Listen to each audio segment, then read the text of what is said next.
This is the first ever episode of Rock&Roll Thrift TV. First one, the only place shooting it to you straight, covering all things from music to marmalade. That's what they say, I think. That's the popular thing to say, I don't know. Ryan, sour. You don't even know what marmalade is. Ooh. No, I didn't. I had to ask you. Coming to you locally from Baltimore, Maryland, and intergalactically from the interwebs. The apartment internet. Ooh, the apartment internet. Do we have that here? Sure. Yeah. Can I get it from Linksys? Is that what, the apartment internet? Yeah, can I get it from You haven't seen the commercials. You know what I'm talking about. I don't know who the guy is. It's like he's like a Silicon Valley guy that like does this commercial for apartments.com. He gave it the keywords. There's gonna be tons of people out there that know him. If anybody here has a television, unlike you, is gonna know what I'm talking about. That's very true. The apartment internet. It's bigger, stronger, faster, and bigger. You probably could have done it better than the guy, maybe. I might have, actually. It's possible. I have that face for television. Unlike that guy. If anyone knows who I'm talking about, you've seen it. You know? Alright. Anyway, getting on to this weekend. What did you do this weekend, Ryan? This weekend, man, well, Friday. Friday was fun. It was opening day downtown. You went? So, yeah, I went. The Orioles got their asses handed to them by Toronto Blue Jays, but there were lots of USA chants because they were playing against the Canadian team, so that was fun. Okay, I see how that is. Interesting. So many drunk people. So many drunk people. What is the? I haven't been to a ball game in a long time. What is like our song now? Well, at the 7th inning stretch, it's been for a while. 7th inning stretch, they play "Thank God I'm a Country Boy." So. Ew. That's a John Denver. It's a classic. You may or may not like John Denver. But I heard the guy played an 18-string guitar. So that's good enough for me. John Denver did? Yeah. That sounds more like a not John Denver. Who's the you just get teabagged. I don't give a shit. I can't even think. Who's Fire and Rain? Who's that guy? What's his name? It's fucking James Taylor. James Taylor. That's a close name. I mean, John Denver, James Taylor. Anyway, no, he does. Channing Tatum, same thing. Whatever. And now I lost his name already again. Yeah, I think actually instead of having Crosby, Stills, and Nash, nowadays we can have James Taylor and Tatum. I don't know. James Taylor, John Denver, and Channing Tatum. Man, that's a trio right there. No, I thought that seems like a James Taylor thing to play an 18-string guitar. I guess it kind of does. Maybe. I don't know. Anyway, it's funny because the people got drunker as the game went on because they were losing. Okay, 3rd inning, they were losing 10-1. Okay. So we dipped out slightly early. I mean, it was just as the 8th inning was ending, and I saw this guy doing the best drunk lean I've ever seen outside of Pickles Pub. Like, I honestly thought he was gonna die. Oh, really? Sarah, my and I'm the bartender, and you're worried about that. No, I'm not even kidding. I don't know if this guy was his friend or whether it was just some guy. He's like holding him by the back of his hood as he's leaning into Fleet Street, just like almost not Fleet Street, Lombard Street. He's just like, whoa, like almost getting ran over by taxi cabs and Uber drivers and everybody. Oh my God, it's nuts. How was your Friday? Hopefully as eventful as mine. Well, Friday we had Mom's birthday. Yeah, I was there for that after the game. How old's Mom? Mom is 55. She made a status that said something about her being a senior citizen now, and I don't think 55 is senior. No, I think it's 65. It's 65. Because I don't think you can collect Social Security until you're 65, right? Don't you have to be able to collect Social Security to be? I have no idea. To be a senior. I'm not old yet. I don't have TV. I have no idea. You're gonna be dead before you're 65. I don't have TV. I have no idea. Right. So yeah, we went to the place Parker's. Yeah. Did you like it? It was cool. Very big tent. Cover band, Head Rush, right? Head Rush. I don't know the cover band's name, to be honest with you. They had a female singer, and she was great. Other than that, listen, we're not talking trash on this show. Relax, man. I wasn't trash talking. Whoa! What? All I said was she was great. Other than that, I don't know. I think it took about an hour and a half to get food, but it was all good. Actually, I had salmon. It was baller. Salmon and a sweet potato about the size of a small child. And I ate it, the whole thing. I had a salad which I could have sent back. It wasn't all that great, but the crab dip was fantastic, and they served it with fried pita bread, and like that was on point. The crab dip was on point. But they had a cover band. They played a range of pretty much everything. If we were a tribute band, what will we tribute? What would I want to be, or what will we end up doing? Ooh, tell me both. Okay, well, I don't know. We need a woman, but I'd like to do like some kind of Fleetwood Mac band or something. Oh, I've always thought about that, dude. Have you? Whenever I think about doing a tribute band, I always think about doing like a Fleetwood Mac. Because that would be the most fun music to play. You know what I mean? Like, it's got the vocals, which we love. Like, we're really into vocals, and it's got, you know, good instrumental. It's just kind of all over the place, and you can pretty much do anything with it. I don't know. No, I'd like to do maybe like something bluesy. I really wish I could play the guitar better than I can. I just don't have time to practice it, so I'm a pianist. Like, yeah. Well, actually, that's yeah. I actually have a funny joke about a pianist. I don't know if you're interested. oh god, here we go. Okay, all right. We're turning into a I may have joke given the punchline away already, but okay. 6 minutes in, we're already a joke show. Yeah, Go ahead. right. So whatever. We got an hour to fill. Who cares? There's this old man, right? He's sitting at the bar. We'll say it's at Parker's. Okay, there's an old man sitting at Parker's. At Parker's, yeah. Right, or we can make it at the Raven. So we're sitting at the. Oh god. There's an old man sitting at the Raven. That happens a lot, actually. And the bartender Bradley, he walks up to him and asks him what he wants. He goes, "I want a beer and a shot." He's like, "I'm not picky, just So Brad hooks him up, gives him what he wants. And the guy's drinking. He's having a good time, and all of a sudden he pulls out of his pocket this little man. Like, it's about this tall. This is a video. They can actually see this. About this tall. And he pulls out a same size piano out of his pocket and just puts it on the bar. Like a puppet man? No, it's a real guy, like a live guy about this tall. So our younger brother, yes. Okay, go ahead. Yeah. So he's playing the piano, and everybody in the bar is actually kind of like tapping along with it. They're starting to like it. The bartender's really interested, and he goes up to the guy and he's like, "Wow, that's like one of the coolest things I've ever seen." He's like, "Where did you get that?" And the old man doesn't say a word. He just pulls this magic lamp out of his pocket, like a genie lamp. So the bartender grabs it, and he goes, "Do you mind if I use it?" "Yeah, by all means, use it." He rubs the lamp, and this giant genie comes out, and goes, "I will grant you one wish." Okay. So the bartender, Bradley, he's a little low on money, so he's like, thanks, "You know what?" He goes, "You know what? I could use $1 million." He goes, "So, yeah, I want $1 million." We would have a lot better show if I had $1 million. Well, we definitely would. It wouldn't be in the basement of your house, that's for sure. It wouldn't be. Unless you had $1 million house, then maybe it would be. It still would be.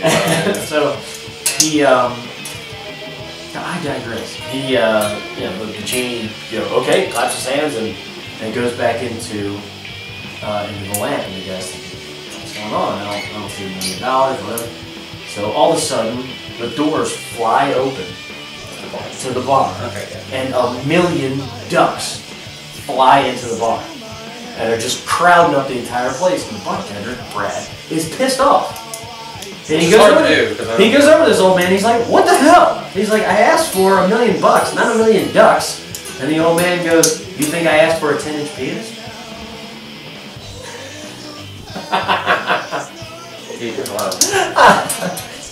I'm sure somebody's laughing right now. I thought it was funny. It's not live. We're recording this previous, so no one's laughing right now. Somebody's gonna be laughing. Okay. If you laughed, comment. Please comment and tell me that you laughed. That joke's funny. Literally, that joke took about 3.5 minutes to build up and tell you that. You're welcome. Okay? You're welcome. It turned into a penis joke, man. That's did all it turn was. into- It was just a really long. It was a really long penis joke. It was. What do you know? Okay, so we're beyond Friday. What happened Saturday? I Well, you bailed on me. was a chode and missed the show. I'm just gonna get that out of the way. So if you guys don't know, me and a couple friends, we basically run a DIY venue called, well, it's not called the Raven Inn, but it's at the Raven Inn. Raven is the venue, right? The Raven is the venue, and we run a couple DIY shows there for non-famous bands. One of which being us, the physical things. So, and this weekend we had. Yeah, you got it right there. I do have it. Yeah. It was more like a ska sort of, like a ska punk sort of show. This is it. Ooh. It was pretty. You did a good job with it. Thank you. Yeah. By the way, other than your spelling error. So yeah, I can't spell therapist. Yeah, they could have. It was spelled for you on their picture, but it was just managed to spell. You know. Anyway, it didn't matter. I'm not a good speller, man. You're a pianist, whatever. I'm not gonna spell it. But basically, we had Stacked Like Pancakes, 90 Proof Therapist, and 13 Towers come by. 90 Proof Therapist I thought was pretty rad. Real nice, loud, in-your-face kind of punk rock stuff. And all of them are really nice guys. I think 3 of them are brothers, like us. I saw that. I actually asked that you it that. looked like. I can't really tell. I asked you that when I saw the video, the original video that you put up, and I said, these guys don't look like your brothers. I said, yeah. Which reminded me of us. But, yeah. Did a pretty good job. Pretty awesome. What's lead singer? I can't think of the lead singer's name. Front man. Kellen McKay. Kellen, that's his name. What's he like? Good guy?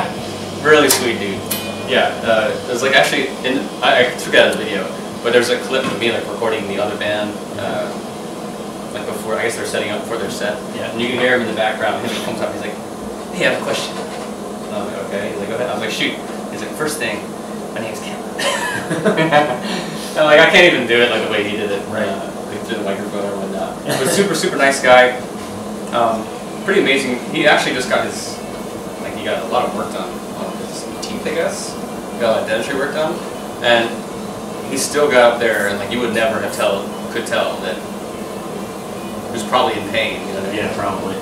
And they killed it. They did a great job. I mean, awesome players. Their drummer is. They're very coordinated. They're very with the brass. Oh yeah. Everything just kind of. Oh yeah. Yeah, they're impressive. They feel like an orchestra. When you see them, they feel like an orchestra. They sound like an orchestra. You know? So it was fun to shoot that. It was really cool.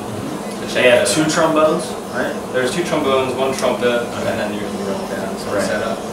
So it was pretty cool. That's awesome. And now 13 Towers, that was a little different. They had 1 trumpet and then they had baritone sax. I think it was a baritone sax. I can't really tell. I don't know shit about sax.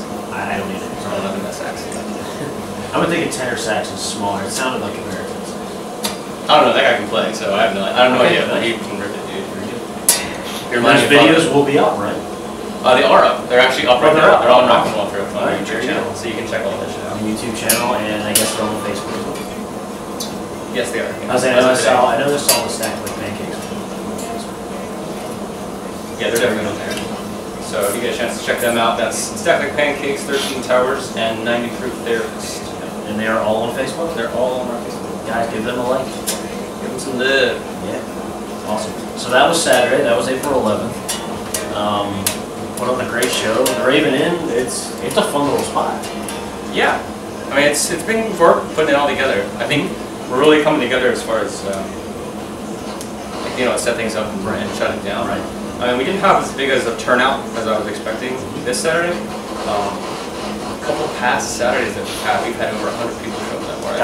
It's really rare. Yeah, I remember it's very we played the show, and I can't think of the bands now we played with, but that was the Saturday, the St. Patrick's Day weekend.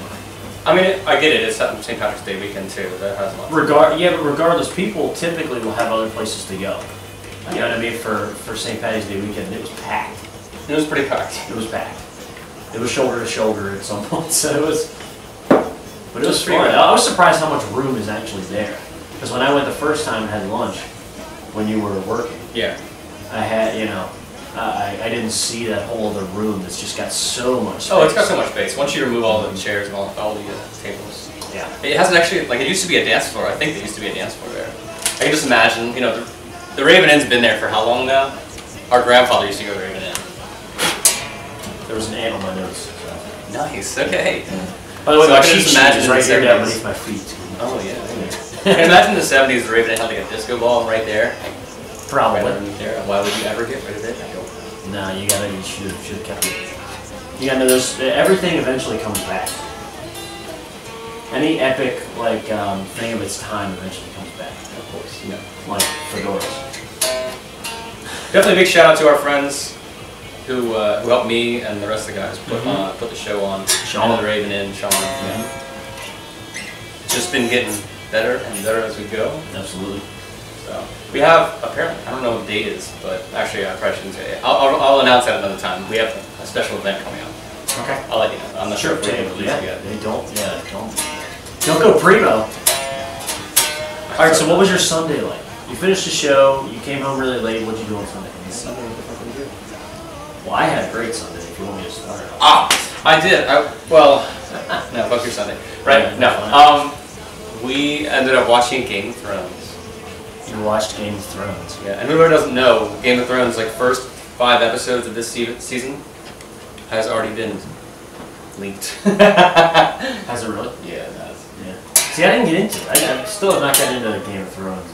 You know, if I didn't have friends to keep me interested in Game of Thrones, I wouldn't be watching it because it just makes me upset. Right, it's the same as Walking Dead for me though. Like I'm still hooked on it. That's why I don't watch that shit. Well, you know, it's almost like a train wreck now. It's like I want to look away and I don't want to watch it anymore, but I can't not watch it because I'm so soaked into the characters. I'm so invested. I'm invested. That's exactly I'm so invested. I'm too invested and I can't stop.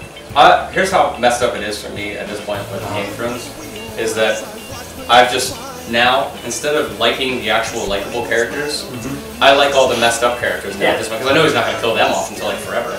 Well, absolutely. If you like somebody, ooh, we're going to kill them off. But if I like people like Littlefinger or some horrible douche in the show, It's a lot like I was disappointed when the Hound died. I know it's super late. I know it happened last season, but it's a lot like it's a Netflix series with Kevin Spacey, House of Cards. It's how the hell are you gonna say that? Well, House listen, of I'm Cards talking is about the same thing as no, I'm not Game talking of about. Thrones. No, you see, you jumped the gun and you didn't let me finish because you're an asshole. Okay, Frank is not a good guy, but like you end up liking him anyway. You want to like all the bad guys because that's what keeps the show moving. Like the good guys aren't always like the good guys, whatever. Name one good guy in House of Cards, right? Well, they all get. They're all bad. They all get. All the good guys get kind of shoved aside.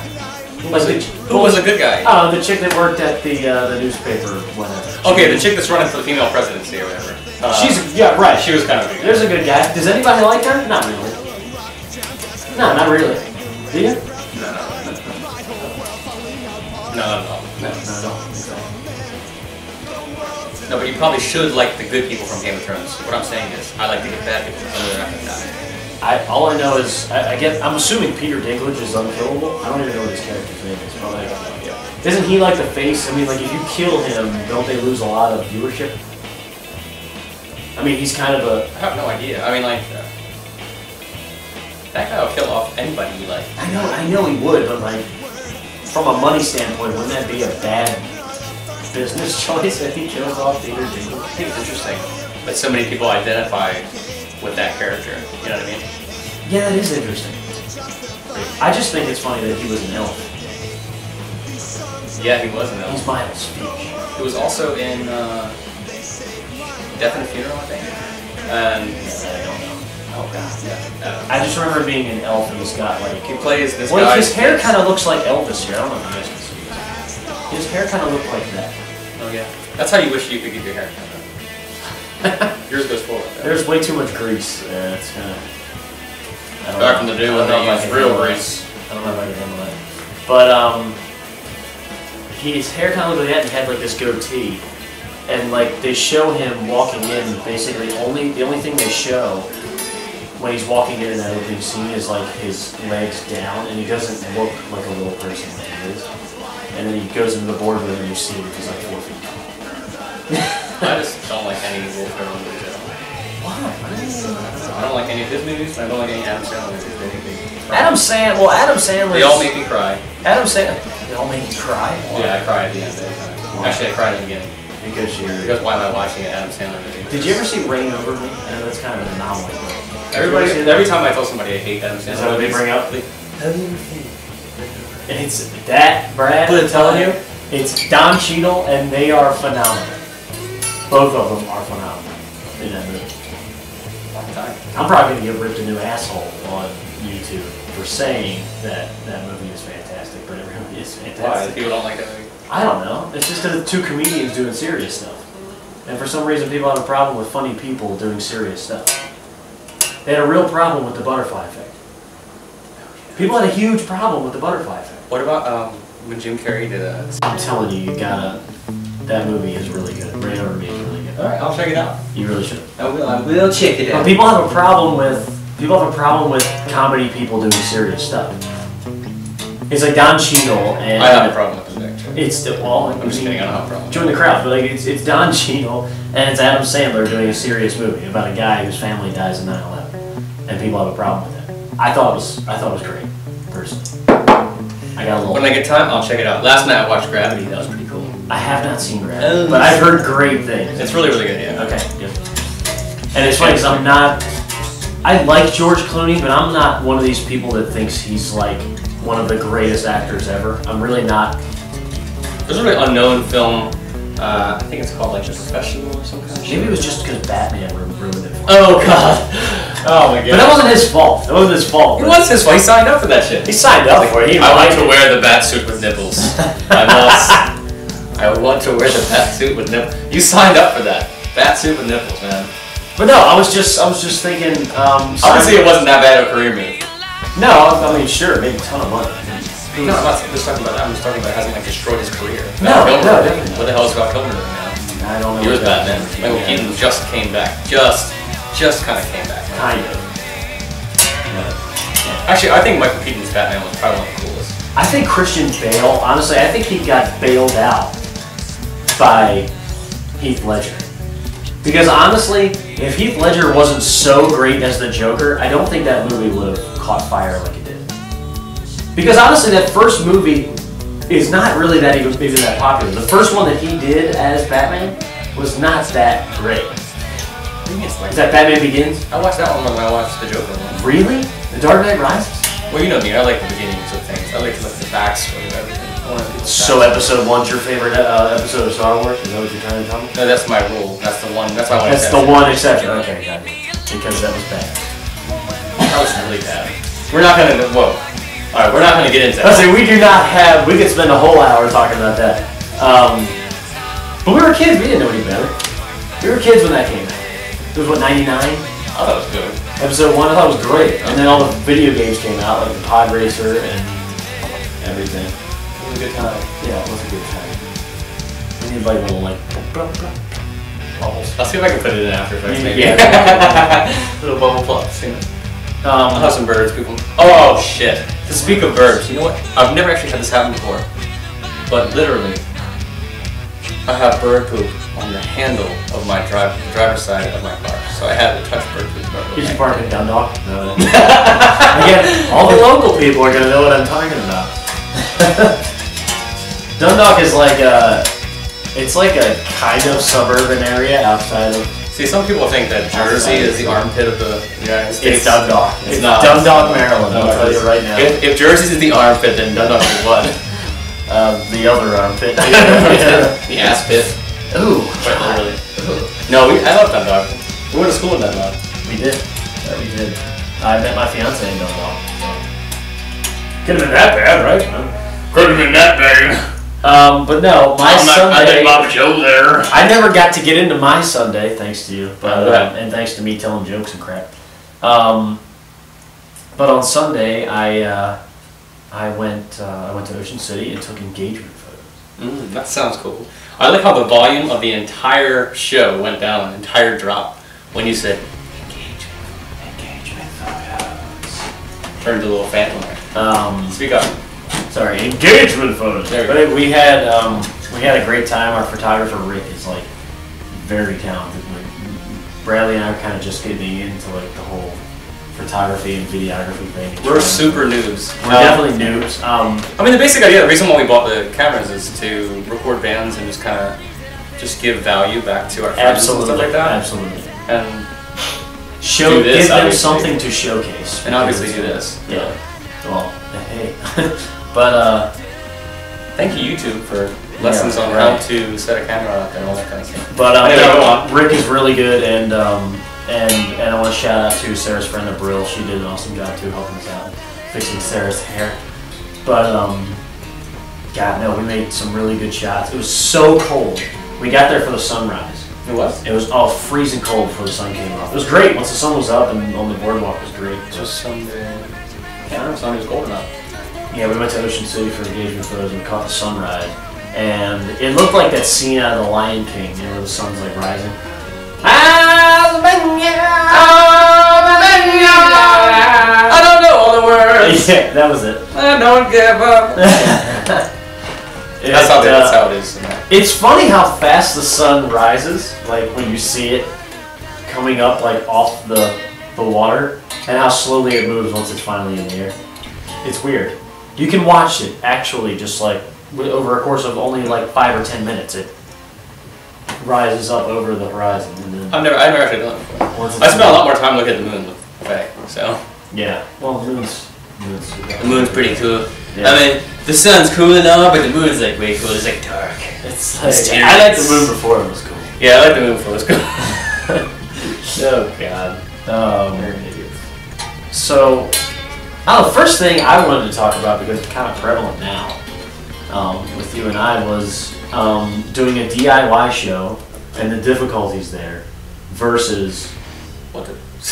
Yeah, that's what I said. We thought it was going to be tough. We honestly thought, we were like, I don't know if we can do this. Yeah, I mean, like, we ran into kind of like good conditions. So basically, what are you trying to say? Versus, you know, going to a venue, you know, like going to Ram's Head or going somewhere like that, and you know, and the benefits of each. But like, more than anything, I guess I kind of want to let people know that you don't have to play the game.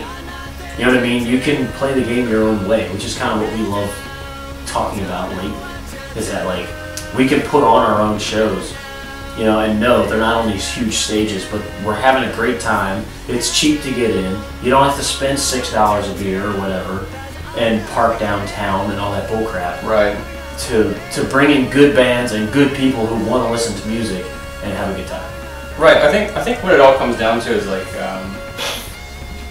we get so caught up in the idea of having to play the big stage for, right. But it becomes like an ego gratification sort of thing. Mm-hmm. And there's nothing wrong with playing the big stage. You know, I'll play the big stage again. Absolutely. Hey, sign me up. Sign me up, man. Put me on the big stage. You know what I mean? Right. But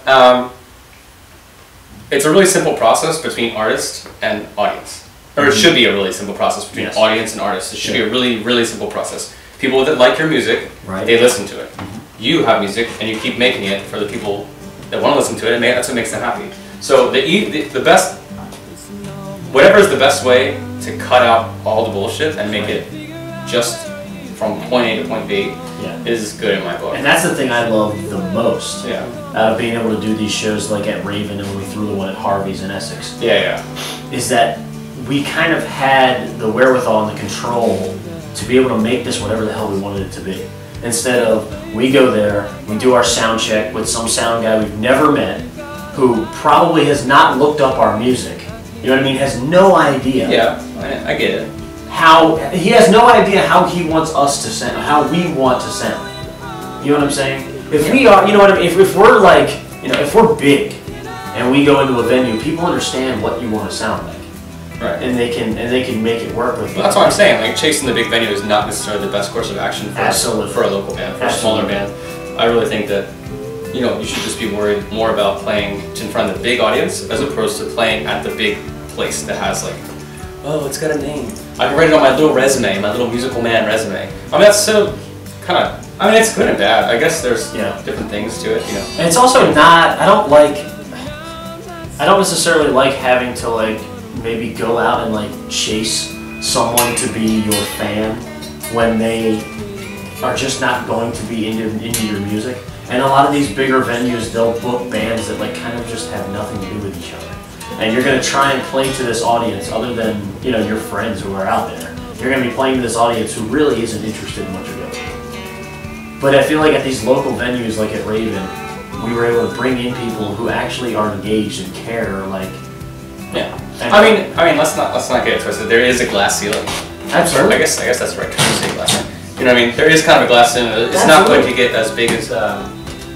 You're not going to get the same amount of exposure. I guess then again, I'm saying that now, but sky is the limit, dude. Like, I guess you could really start doing DIY shows to an extreme, and then and get it to become almost like a culture sort of thing for your area. Now it's totally different. Like when we played in New York City, totally different setting. Right. You know, if you're one of these people that live in these cities like New York City or LA or London or I guess I'm sure there's other cities that have big music. Yeah. You know, people still go out to see music that aren't your friends, right?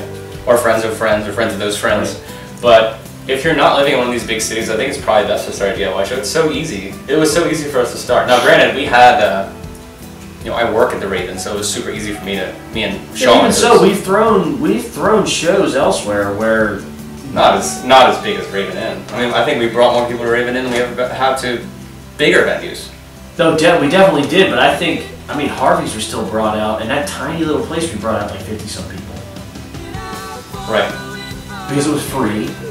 You know what I mean? And No, it was free that time. Now Raven Inn is $5. Raven is $5, but even so, $5. Which goes to the bands, by the way. Yeah, 100% of it, by the way, goes to the band. But it's not like, here's the thing, is asking someone to go downtown and come watch you is first off, as long as if they don't live near the city, they gotta pay $4 for a toll each way to get downtown. Yeah. They gotta pay who the hell knows what to park. On top of the $10 or $15 ticket that you have to try and sell them. Right. This is a big investment for somebody to go downtown and watch you at a big venue, rather than do it, you know, at a smaller place that's convenient, right off of Java Road. It's way less needy to do a DIY show. I think there's Right, so much. absolutely. It's not that. I feel like the way that it's set up now between promotional agencies, booking agencies, and the big venue, it kind of has made the musician or the artists and the bands to be needy. And I think that's real. It has. You end up blowing up. You end up blowing up your Facebook and your phone contacts. Well, I mean, like what it comes down to is you're basically, you know, you're guilting your people into coming to shows. Whereas, you know, when we have Raven and we did it the way we did it at Harvey's, is so much more simple of a situation. If you come out, you come out. If you don't, you don't. It's more of a party. It's not like, oh, please come out and support me at my show. It's not a support. Support me at my band job. You know what I mean? Because that's what it kind of feels like. You know what I mean? That's exactly. You know, it almost feels like you're. You know, and your friends aren't there for freaking charity, man. Right. Did you have to be a pitch man and try and get these people out and be a salesperson? Now we say that, but both of our grandmas showed up at our show, so. My grandma. They just love us, though. Yeah. They don't. You know, they didn't show up. I don't know. They just want to be there. Hey, grandma wants to go to the Grammys. She better be showing a whole bunch of. Hey, shows. our grandmother is committed. She came to Philly. She did. She drove out to Philadelphia. From Towson, from Loch Raven. Your grandma doesn't give a shit. No, she doesn't give a shit. Actually, I've got proof that she doesn't give a shit, okay? My grandmother, and thank God she's probably not going to ever see this video. You watch. Good lord. She was working at a bank, right? Story time. Story time. She was working at a bank. Yeah, check that, by the way. Go ahead. She was working at a bank and somebody came in and put a note up in the thing. Up in the thing. Up in her window, and says, "This is a robbery. You know, I want, you know, X amount of dollars, whatever." He puts a wooden contraption up in the window, and he puts this wooden contraption up in the window, and with like wires and like a battery and all kinds of stuff, made it look like a bomb. And she looks at it, looks at the note. He goes, "To hell it is," shoves this thing back at this guy, right? I'm sure it's not protocol. He panics. You said protocol. He panics, he runs, he ends up getting caught like 15 minutes later. Right. Because my grandmother, who's at the time like 70, shoved this so-called bomb back at this robber. Grandma didn't give a shit. He picked out the oldest looking woman there that looked like a pushover. She's about 5'2", by the way. She's about 5 foot nothing. Yeah. Go ahead. And shoves this so-called bomb back at this guy. And hell, this ain't no bomb. I'll try to rob it. She's trying to protect all the money that isn't even hers. Like, grandma doesn't care. Yeah. But they know now. So anyway, she showed up. Yeah, she showed up at a couple of our shows. She drove all the way out to Philly to watch us. So we've definitely got a good support system. We were pinned up against. We weren't pinned up against. I don't want to say that. We were with the two bands we were playing with. Yeah, this is a really small. Whatever you want to say. I'm not gonna say what the place is. We're in a very I don't know if I'm small necessarily even gonna say what the band is because I kind of want to talk crap about it. They said, okay, first off, as a band, don't lie. Like, as anything, don't bullshit people, okay? Hey, there's a difference between lying and fake it till you make it. There's fake it till you make it. This is faking that you made it. These people that you made it. These people got on the stage, before they got on the stage, they're talking to us and they're like, yeah, you know, like, we got this really good gig going on. We're going to be open for Take Back someday. Yeah. And we're like, okay, that's awesome. You know, that's really cool. They get on stage, by the way, they sound like a bad Taking Back Sunday band. Is what they sounded like. They had good strobe lights though. No, they actually did. The strobe lights were pretty terrible too. Yeah, but they have strobe lights and we didn't though. No, so therefore that's they're true. good. But, I mean, again, they probably talk so much crap to us, but I mean, I guess it's the nature. That's the most cynical shit I've ever heard you say, dude. Really? Listen, they're not gonna trash for this. So fuck them. We're gonna make a podcast. That's not what this like at all. That's not what this like at all.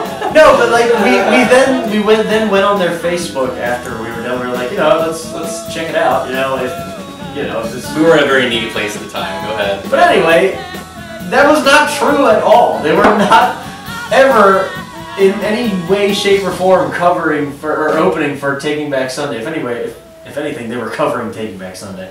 They were not opening for Taking Back Sunday. We're actually a Taking Back Sunday tribute band. It was not anywhere on their Facebook. It was not anywhere on Taking Back Sunday's Facebook or their page or anything. But you went on a side rant right there. What we were talking about was grandmas. And here you're bringing Taking Back Sunday into it. ranting's fun. Ranting is fun. It's good.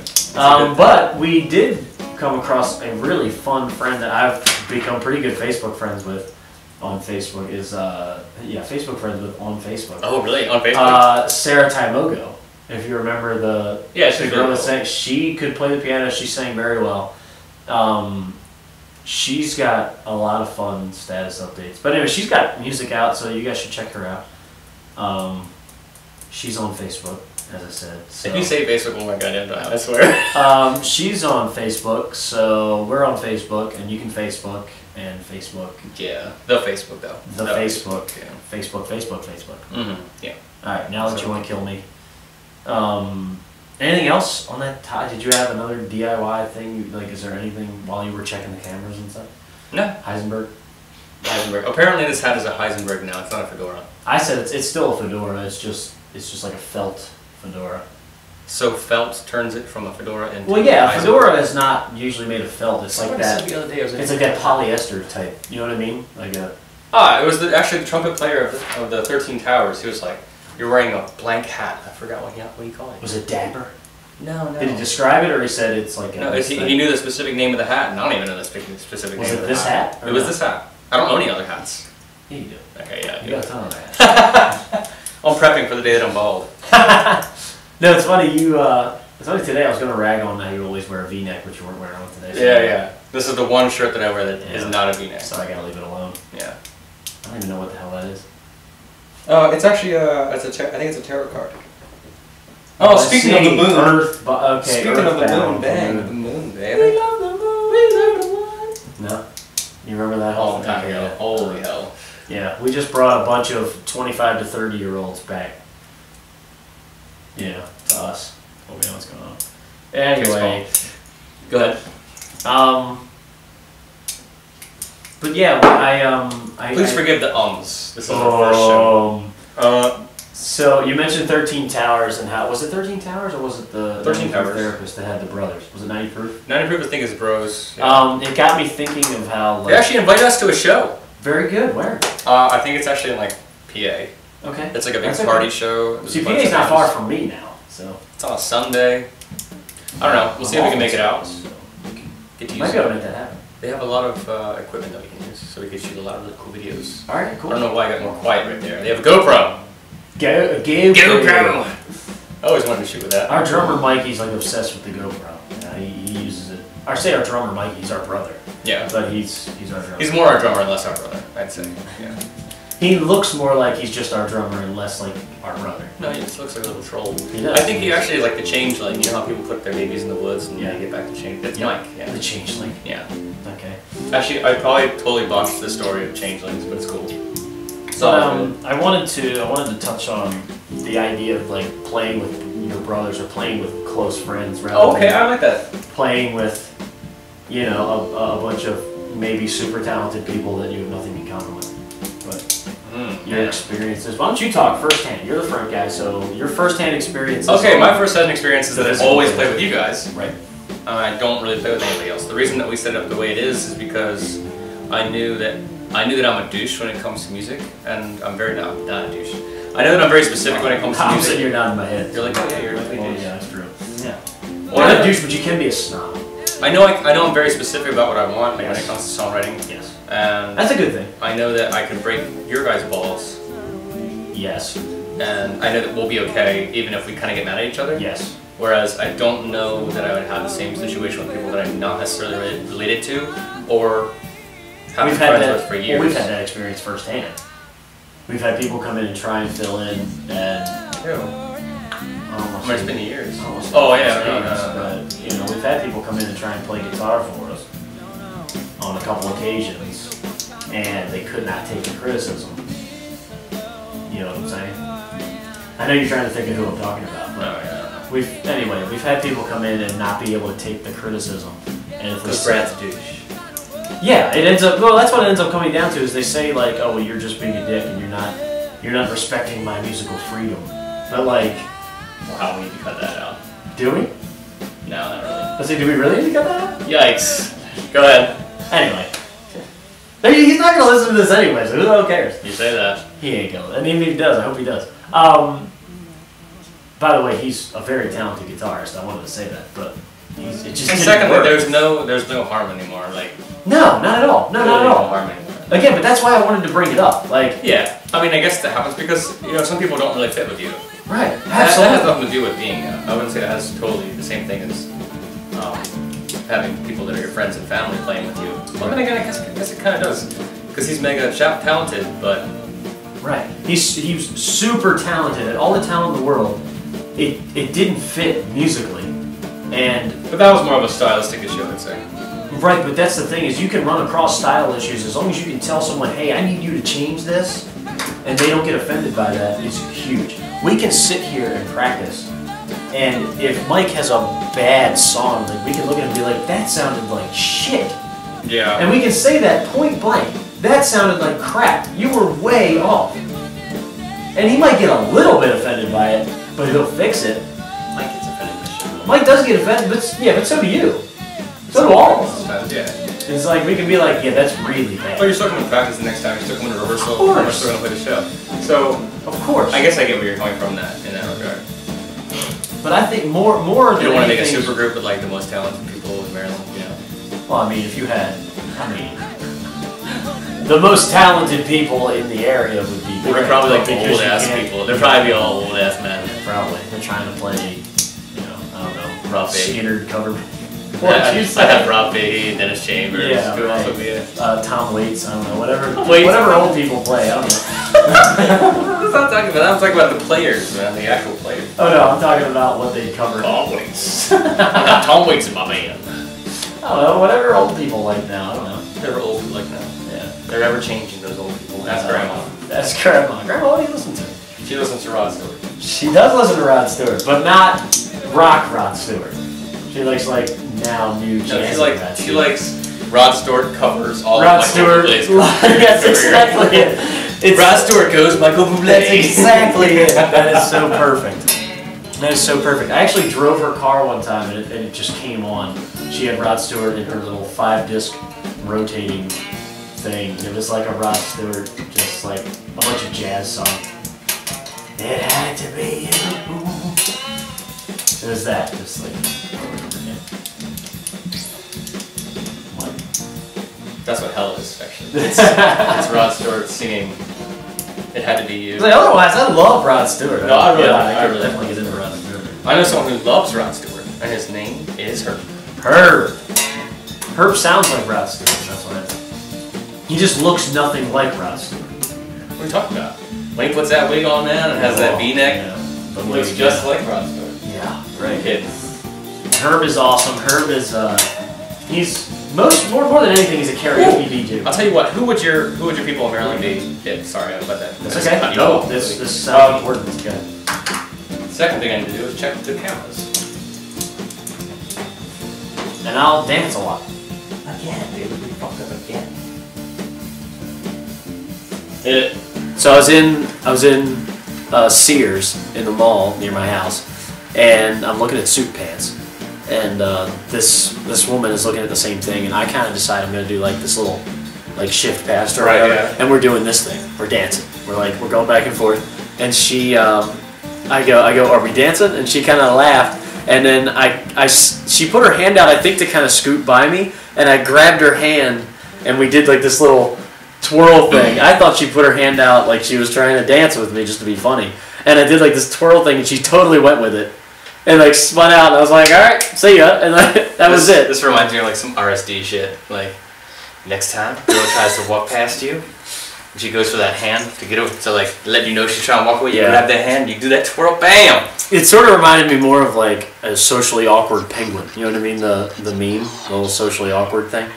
You don't know what I'm talking about? Okay. There's a meme out there. It's the socially awkward penguin, and one of my favorites is like, you know, you and someone else is looking at what you want to look at in the store, and it's like pretend to look at something totally different until they walk away, and then you walk over, like, you know what I mean? Like, you don't sit there behind them and wait for them to move. You know what I mean? You're like, no, I totally was here to look at greeting cards. Oh, they left. Okay, I need my candy bar. You know what I mean? Like, you totally just play it off. But I think last time I done some shit like that. You do it all the time. You may not realize it, but you probably do it all the time. I do. I've been purposely like trying to make myself not do shit like that. Really? Oh god. Yeah. You're trying to be socially like. No, I just embrace the awkwardness. Like, it is awkward. You're not going to change it. You can't turn it around. Like, I mean, this Friday, for example. Yeah. I was so bored. Anyway, that's so bad to say. So bored. So bored. Anyway, I go to the bathroom. It was after we got done eating. It kind of was. The dancing can only go so fun. You know what I mean? When it's just a cover band up there playing. Like that. Yeah, he's up there all herky jerky. Herky jerky. I guess that's the word. That's this dance. This thing is the herky jerky. Jerky. Do the herky jerky. There's the hokey pokey. And there's the herky jerky. Mikey's doing the herky jerky. Right. Exactly. Anyway, he's getting shit on like right now. He's gonna watch this and be like, "What the hell did I do?" Talking about brothers. Hey damn. Anyway, speaking of socially awkward, but still awesome at the same time. I go to the bathroom, and as I come out, Sharon's there. Sharon is a mutual friend of our parents and ours. Big, nice red hair. Yeah. Big poofy red hair. Anyway, I could spot her from like a mile away. I was like, she didn't know what the hell she was. She was like, she was probably socially awkward as shit at that moment. She was like, I don't know where to go. Where's the moment? Sharon's asking people. Yeah. I literally grabbed Sharon, I put my arm like, you know, like this into it, and I walk out to like the bar area, and I literally, there's like a door. Yeah. And I literally kicked the door to the bar, like this with double doors open like that, and I was like, it's okay everyone, we're here now. And it's like, I don't know any of these people. But the fucked up thing is, like, everyone's laughing, like, oh yeah, cool, like, everyone's here now. They play along with it. Come to find out, like, 4 of the people in the room know Sharon. So it's like, oh, you are here. So Sharon's a regular at this bar, like, Yes, over in I have 40. no idea. But it was funny. It was funny. That is funny. But yeah, so like, do's and don'ts of cover songs, like, don't cover Sweet Home Alabama. Don't cover Stairway, but I mean, that's the Wayne's World. Wayne's World. Yeah, don't cover Stairway, I get that, but like, there are certain epic songs like you just. I don't know. You're not supposed to cover what's Freebird, right? Yeah. Well, I mean, if somebody shouts Freebird, I mean, I would think you could. But there are some really, really good covers of Freebird out there.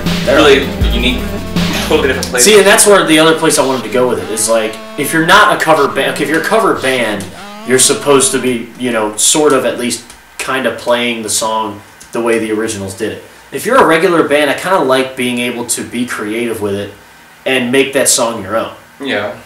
Which is a lot of kind of what you did with the Beatles song that we cover. I can't even think of what it is. All My Lovin'. All My Lovin', yeah. Yeah, you really just kind of tricked it out and made it. Well, you guys did it. You guys helped me write it. Oh yeah, no, it was organic, but you kind of not what they call it. Comprised it. I have no idea. We're just pulling words out of our ass. Are we on Smack right now? I don't know what's going on. Are we on Smack? No, the way we kind of resituated it and tried to make it sound a little bit different. Right, like, no, exactly. Cool. Yeah.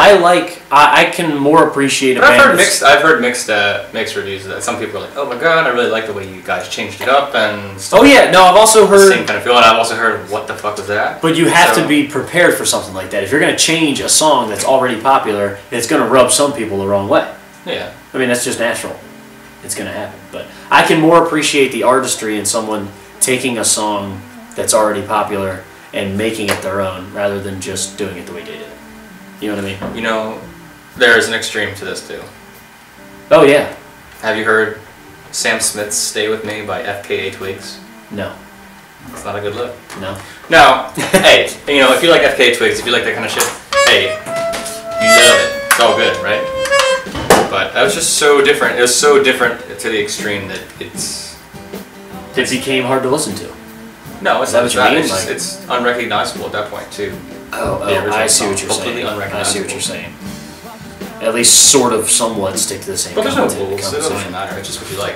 But if you're gonna, like, I guess that goes back to what you said. Like, if you're a cover band, you should probably sound kind of like. Exactly. I think if you're a cover band, that's what you're there. You know what I mean? That's what you're there. That's what the people want to hear. What is the purpose of a cover band? Yeah, we're not getting into philosophy here. Oh God. But the last thing, so I guess we're done with that. Are we done with that? Yeah, I'm done with that. The last thing I wanted to talk about. Last thing I wanted to talk about was cover bands. Go ahead. Yeah. Well, I mean, I don't know. It was just perfect, like the way it worked out Friday, and how there were so many things I noticed, and I was like, you know what, I need to talk about this. But anyway, the other thing is how to still be a good audience member when you're not there to see that band. Like how it kind of happens with us, where we end up, we're in shows, right, and we play our set, and then we get into the audience and we're listening to another band. How to still be a good audience member, even you don't have to put on a face and be fake, but how to still be a good audience member and not. Oh, good Lord. Well, I mean, you know, that's a dynamic. It's a tough dynamic to kind of get into, but.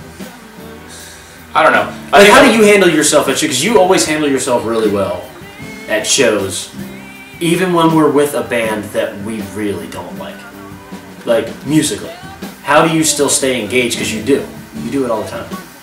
Well, I mean, I get like really pumped up. I mean, I'm pumped up by playing music. By playing, I'm excited. You know what I mean? That's my nutrient. I'm totally into that. And also, I make a point to like, you know, I guess there's different ways to get comfortable in a venue, and mine is to get to know as many people in the venue as I can, and to make it feel like we're all friends.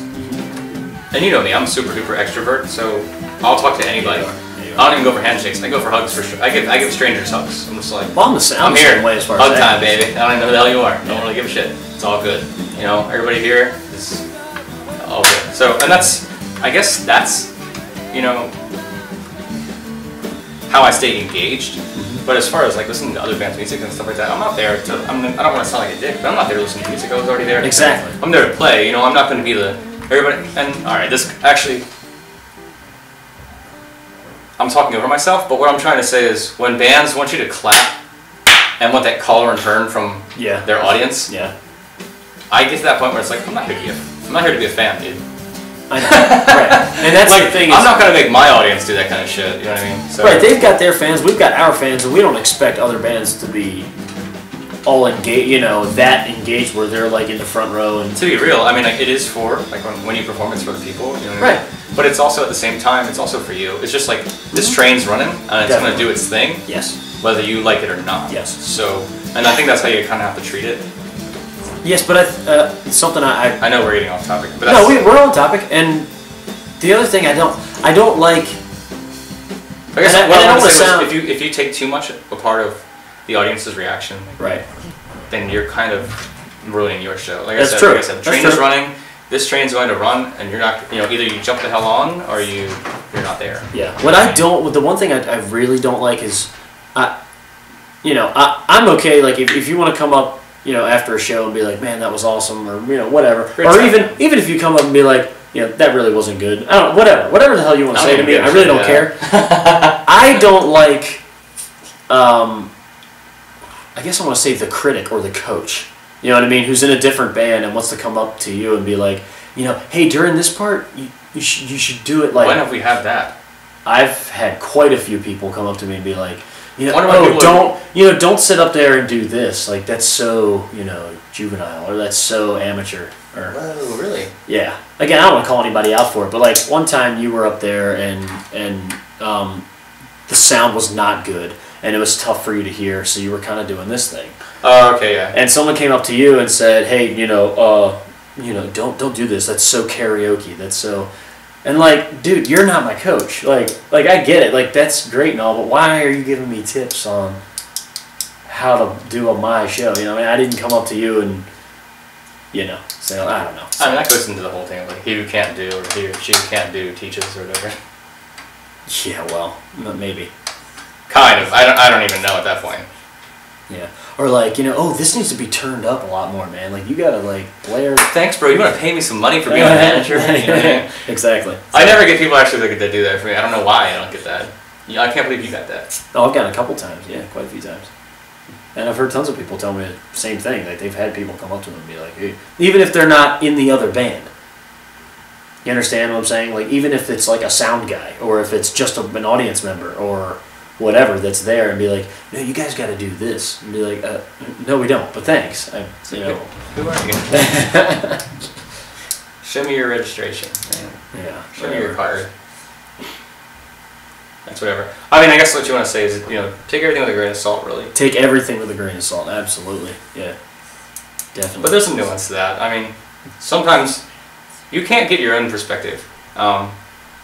You don't get the same. You get your own perspective. How am I talking about? You get your own perspective. Yeah. But it's very hard to see yourself through someone else's eyes. Especially the way you move and the way you perform. It's very hard to see without. You gotta. There's something you really need to keep in your mind. So there is importance to that, I think, though.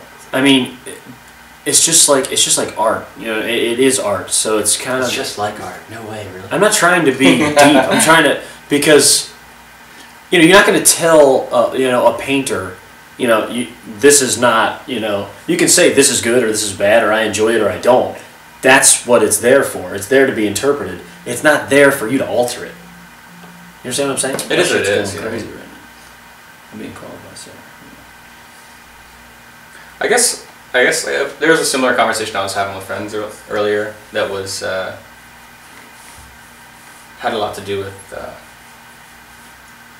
how I word this. Like you were saying, take everything with a grain of salt, but also it is important to hear other people's opinions because you can't gain that perspective on yourself. Right. You know what I mean? But I mean, if you take, you get rewarded for doing things that people like, and you get scolded for doing things that people don't like. Mm-hmm. And everyone's got a different point of view. Mm-hmm. The difference about art, the difference about music that is that like in athletics. If you're the fastest guy in the world, you're just the fastest guy in the world. Exactly. When people try to say like he's the best guitar player in the world, there's no like real parameter for that, dude. Yeah, but there's also another dynamic. Like the best way I say it, and I know this is vague too, and this is not quite the same. It's however many people that will vouch for how good you are, or what they think is good. Right. Then that's kind of measurable. Yeah, it is. You know what I mean? Mm-hmm. So I think here's the difference is that. If you go to a baseball game or a football game, you're there rooting for one team against the other, right? So if your teammate or if a guy on your team messes up, right, you boo. You know what I mean, or whatever. You don't like that. Whereas like if you're at a show and a guy screws up the lyrics to his own song, it makes him human at that right, point. It makes him human, and it sort of seems funny. You know what I mean? It's funny, and it's sort of almost engaging in a way where you're like, "Wow, that's pretty cool." It's cool that you got to see in that kind of light. Yeah. I was there. I was at a comedy show for Brian Regan, and he he told this joke. He was kind of just trying out this joke, and he got to the end of it and maybe got like one or two. What the fuck? Maybe got like one or two chuckles out of it, and like that was it. And he just kind of stopped and he was like, "Thank you all for your feedback on that one." He's like, "I'll make sure I throw that one in the shredder." And everybody just died laughing. It was just like a moment where like he was more human and less a performer. It was so that's a different dynamic there. But anyway, I got nothing else. Do you have anything else? May 2nd, come out. Yeah. May 2nd, check out Tony Nicholas and the Nicotines, Dirt Wolf, and Time Consumer, Raven Inn. Again, this is a place that me and a few friends... Get a Raven Burger, by the way, if you're there. Definitely get a Raven Burger. If you're not a vegetarian. Get a Raven Burger. Give Sean a high five. Give Sean a high five. Get a Raven Burger. Get a beer from Allie. And be there at 7 o'clock. It's a lot of fun. It's a fun place. So, yeah, that's it. That's it. Wrap it up. What? Wrap it up. We're gonna wrap it up. Done. Rock and roll thrift, baby. Rock and roll thrift. All right. So stay tuned next week, same time.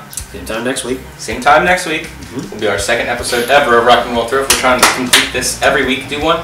Yeah. And kind of keep things updated with shows that are going on and different things that's going on in Maryland music. If you want to comment, please comment. Yeah, definitely comment. We you know, if you have questions or you have, you know, comments or whatever, we want to good ones. We want to be able to read them and reply to them. So. And topics too. Like we want to definitely. Yeah, if you have topics, definitely let us know. Yeah, give us a like. You know. Don't give us a like. Give us a thumbs down, please. Okay, give us a thumbs down. Give us a thumbs down. And tell us how terrible we are. Because this episode is hard. Anyway, like us on Facebook and follow us and subscribe and all that good stuff. So, and share your thoughts. We don't want to just be talking to ourselves. So. Again, we apologize for all the technical difficulties. This is our Working first time through the kinks, man. Working through the kinks. This is our first time doing this, so definitely. It's about substance, okay, Brad? It's about substance, the substance of the show. It's not all the fine details. Okay. I think so. Yeah. I think so. And it's only going to get better with time, so please come back. Definitely. Check us out. All right. Hope you guys enjoyed it. Keep living the dream. See ya. Peace. Yeah.